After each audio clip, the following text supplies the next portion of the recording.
এখানে ভালোবাসার কথা বলি, তাই না? আমি জানি আমার যারা প্রেমিক বন্ধু বান্ধবরা আছে, boys and girls, men and women যারা আছেন, প্রেমিক প্রেমিক যারা একটু লাভার্স, একটু রোমান্টিক ব্যাপার আছে, তাদের জন্য ডায়লগটা হচ্ছে যে ভালোবাসা ভালোবাসে শুধুই তাকে, ভালোবেসে ভালোবাসায় বেঁধে যে রাখে। আর আমাদের জিপ ফ্যান্সদেরও একটা ডায়লগ আছে, শিরায় শিরায় রক্ত, শিরায় শিরায় রক্ত, 1 2 3 4, 1 2 3 4।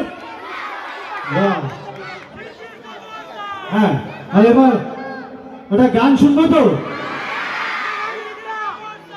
আরে বাপরে বাপ, এই রনিত বাবু তো গানের পর গান বলে যাচ্ছে।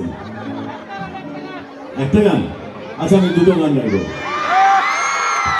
ছোট ছোট করে দুটো গান গাইবো, চেষ্টা করবো অ্যাটলিস্ট। যদি আমার